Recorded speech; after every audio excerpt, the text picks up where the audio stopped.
안녕하세요, 휴스토리입니다. 오늘 보여드릴 현장은 송도에 위치한 호반 베르디움 2차입니다. 이 현장은 저희 휴스토리에게 있어서 조금 특별한 현장인데요. 바로 인쇼 아카데미에서 인쇼 대표님이 직접 컨펌을 해주시면서 이제 샘플 하우스로 진행된 현장입니다. 근데 저희가 아직 수료나 인증 업체가 아니기 때문에 이 부분에 대해서 말해야 될까 고민을 많이 했는데, 아무래도 이제 저희의 실력보다는 인쇼 대표님의 레이아웃 컨펌으로 이루어진 현장이기 때문에 사전에 미리 밝혀드림을 알려드립니다. 3개월 정도 정말 혼을 담아가지고 진행했던 현장인 만큼 저한테 애착도 많이 생기는 현장인데, 요소마다 제 혼을 한번 느껴보시길 바라겠습니다. 지금 바로 시작하겠습니다.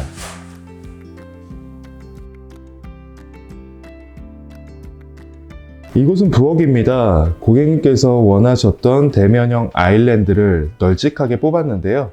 여기는 35평 치고 구조가 굉장히 잘 나온 형태여가지고 대면형 아일랜드를 놨음에도 불구하고 앞쪽으로도 식탁을 같이 배치할 수 있는 그런 공간이 나왔습니다. 그래서 아일랜드 쪽으로 이렇게 개수대를 뽑았고요. 그 다음에 이 반대편으로는 이제 인덕션을 뽑았습니다.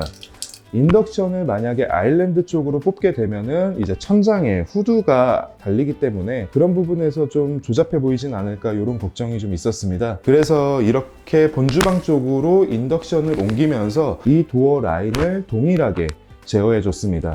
이렇게 보니까 훨씬 간결하고 깔끔한 느낌이 들더라고요. 다음으로 이 냉장고가 고객님께서 총 4대 셨는데요. 이렇게 지금 한 통, 두 통, 세 통 이렇게 들어갔는데, 원래 저희 계획은 고객님께서도 그러셨고 냉장고가 이쪽까지 다 연달아서 왔으면 좋겠다라고 하셨습니다. 근데 만약에 냉장고가 여기까지 왔다면은 이 거실에서 바라본 부엌의 뷰가 아무래도 여기서 단절이 되기 때문에 저희가 불편함을 조금 감수하더라도 이 부엌의 완결성을 위해서 저희가 냉장고 한 대는 다른 쪽으로 보냈습니다.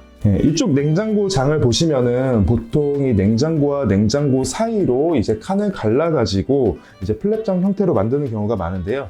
저희 같은 경우는 이제 전체적인 플랩장으로 만들었습니다. 어차피 도어와 도어 라인의 간격과 냉장고 사이의 간격을 맞출 수 없다면은 전체적으로 통일감 있게 가는 게 더 낫겠다라고 판단이 됐습니다. 그래서 이런 식으로 다 열리는 플랩장으로 만들었습니다. 여기에 부엌 창이 있었습니다. 근데 부엌 창을 없애기보다는 이렇게 필요할 때마다 열어서 사용할 수 있게끔 저희가 이렇게 히든으로 처리하였습니다. 그래서 환기가 필요할 땐 이런 식으로 환기가 가능하도록 하였습니다. 그리고 이쪽은 부엌 베란다로 나가는 길인데요. 이 부엌 베란다로 나가는 길이 이렇게 방화문이 달려 있었습니다. 방화문이 달려 있다 보니까 만약에 이 도어를 저희가 설치하지 않았다면은 이게 라인 자체가 안으로 파고드는 형태의 라인이 되었을 텐데, 그 라인을 제어하기 위해서 비록 문을 2번 열어야 하는 수고로움은 있지만 이런 식으로 저희가 페이크 도어를 만들었습니다. 아울러 이쪽에 비는 공간의 활용을 위해서도 저희가 이렇게 청소기를 수납할 수 있는 장을 이곳에 만들어 드렸습니다. 먼저 TV는 완전 빌트인 매립 방식으로 하였습니다.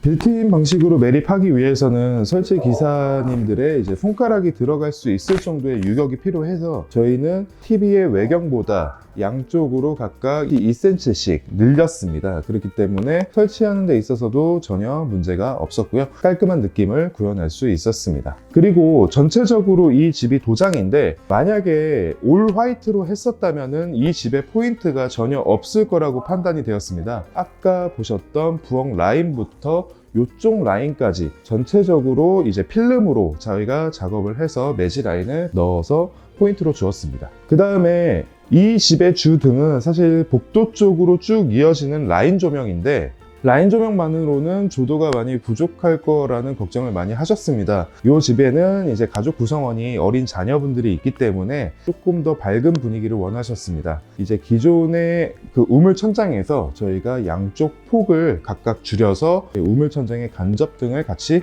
넣어드렸습니다. 분위기도 있으면서 충분한 조도가 나와서 이제 고객님께서도 만족도가 굉장히 높으셨습니다. 원래 이 부분은 벽으로 막혀져 있고 벽박이장 형태로 장이 구성되어 있었습니다.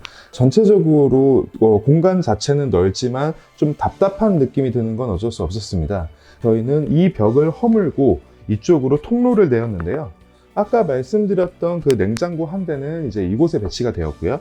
그 다음에 비슷한 도어 재질의 스타일러도 이쪽에 배치를 하였습니다. 그 다음에 이 공간에 맞춰 또 장을 짜드렸고요. 수납은 완전히 배제를 할 수 없기 때문에 이제 이쪽 공간에다가 저희가 붙박이 장을 짜 넣어 드렸는데요. 그냥 붙박이 장을 짜기에는 이 공간의 조도부터 시작해가지고 뭔가 좀 아쉬운 느낌이 들었습니다. 그래서 저희가 비록 번거롭지만 목공 작업을 통해서 이렇게 하단 간접을 주었고 이쪽에다가는 다운 라이트를 새로 넣어서 좀 더 분위기 있는 공간을 만들어 드렸습니다. 이곳은 거실 화장실입니다. 이곳은 저희가 좀 설명해 드릴 포인트가 몇 가지 있는데요. 첫 번째로 이 양변기를 보시면은 이 제품은 퓨로 제품입니다. 뒤에 물탱크가 없는 직수 방식이기 때문에 이렇게 젠다이를 뒤턱까지 쌓았을 때 이 문 걸림을 방지할 수가 있어서 굉장히 자주 사용하는 제품입니다. 이렇게 넓은 공간이 형성이 될 수 있습니다. 그리고 이 제품 자체가 전기로 움직이는 거기 때문에 이렇게 물을 내렸을 때 이렇게 전기의 힘으로 물이 돌아서 빠져나가는 형태입니다. 그래서 직수형임에도 불구하고 배수가 괜찮게 나오는 제품입니다. 이쪽을 보시면은요, 저희가 이거는 조적을 통해서 앞으로 이제 샤워부를 당긴 건데 이쪽 공간이 낭비되는 거를 어떻게 하면 줄일 수 있을까 고민을 많이 했습니다. 그래서 나온 결과가 이렇게 타일 매립 선반을 만들었는데요.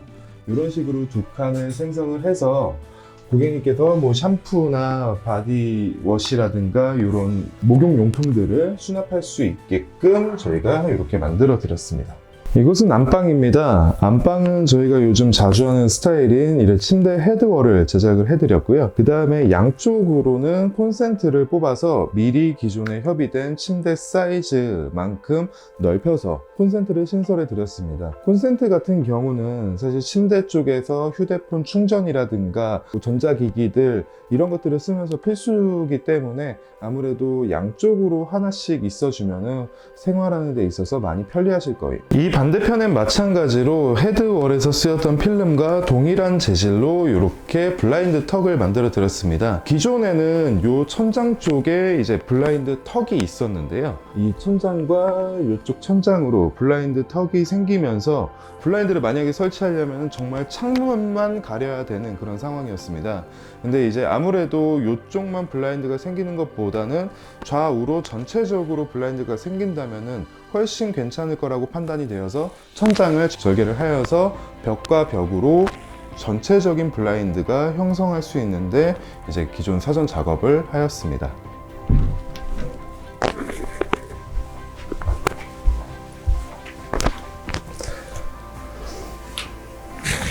이곳이 안방 화장실인데요. 기존에는 이제 안방과 편입이 되어 있었지만 이렇게 구조를 바꿈으로써 공간이 분절된 형태의 화장실이 되었습니다. 이쪽을 보시면은 일단 기본적으로 저희가 자주 사용하는 600에 1200각 타일을 사용하였고요. 바닥까지 1200각 타일로 사용하였습니다. 그러다 보니 이제 가운데 쪽으로 저희가 트렌치 유가 라인을 잡았고요. 천장은 이노솔로 시공하여서 이제 도어 라인을 최대한 높였습니다. 높여서 시공을 하였고 아무래도 이 소재 자체가 워낙 좀 고급스럽다 보니까 고객님께서도 굉장히 만족하시더라고요. 기본적으로 세면대 수전과 샤워부 소전을 매립 수전으로 설치를 하였습니다. 그래서 매립 수전은 아무래도 노출되어 있는 기존 수전보다는 훨씬 고급스럽고 또 호텔 화장실의 느낌이 나기 때문에 굉장히 추천을 드리는 제품입니다. 이곳은 현관입니다. 그 기존에는 이렇게 사선으로 되어 있는 구조이다 보니까 이 구조에 맞춰서 장들이 배열이 되어 있었습니다. 그렇다 보니까 이 현관 자체가 굉장히 협소하다는 느낌이 들었고요. 그런 개방감을 위해서 이 부분을 과감하게 철거를 하고 기존에 있던 신발장과 팬트리 공간을 이쪽 공간으로 몰아 넣었습니다. 그래서 도어 라인도 이 벽체 라인과 1대1로 맞춤으로써 이 공간을 조금 더 심플하게 구현하였습니다. 또한 이곳에는 이제 디딤석을 새로 신설을 하여 가지고 이렇게 집으로 올라섰을 때 이제 바로 마루를 만나는 것이 아니라 이렇게 타일로 받아줄 수 있는 디딤석까지 만들었습니다. 이곳은 히든도어로 꾸며 보았는데요. 복도식이다 보니까 아무래도 히든도어를 이 벽과 맞춘다고 하면은 이 손잡이 부분이 튀어나와서 아무래도 좀 걸림이라든가 또 미관상 보기 안 좋은 점이 있습니다. 물론 매립 손잡이라든가 그런 것들이 지금 개발이 되고 있지만 아직 시판이 되지 않았기 때문에 이제 도어 라인을 최대한 좀 뒤로 빼는 것이 이 현장의 핵심이었습니다. 그럼으로써 이제 이 손잡이와 벽체가 거의 1대1로 떨어지게 함으로써 지나다니더라도 이런 걸림 현상이 없게끔 저희가 제어를 했습니다. 또한 이 발 페인트 같은 경우는 아무래도 발색이나 도포량 이런 면에서 개인적으로는 벤자민 무어 제품보다는 괜찮은 것 같습니다. 그래서 저희는 이제 이 발페인트를 자주 사용을 하고 있는데 굉장히 작업하시기에도 훨씬 좀 수월하시다고 하는 거 보니까 이제 앞으로도 좀 자주 이용할 것 같습니다. 3개월 동안 제 노력이 담긴 이번 현장 잘 보셨나요? 처음에 이 현장을 기획했던 거는 인쇼 스타일의 샘플 하우스였던 만큼 저 역시도 최대한 인쇼 스타일을 따라잡고 구현하고자 노력을 하였는데 겉에서 봤을 때는 너무 그냥 심플해 보이고 단순해 보이고 화이트 일색인 그런 공간들이 사실은 그런 공간을 만들기 위해서는 엄청 많은 노력과 디테일과 지식이 필요한 부분이었습니다. 그래서 이 부분을 메우기 위해서 정말 많은 노력을 했지만 이 공사를 진행하면서도 아직은 많이 부족하다는 것을 많이 느꼈습니다. 그렇게 느꼈던 만큼 이번 현장을 통해서 저도 한 단계 더 도약할 수 있는 그런 휴스토리가 될 수 있도록 하겠습니다. 감사합니다.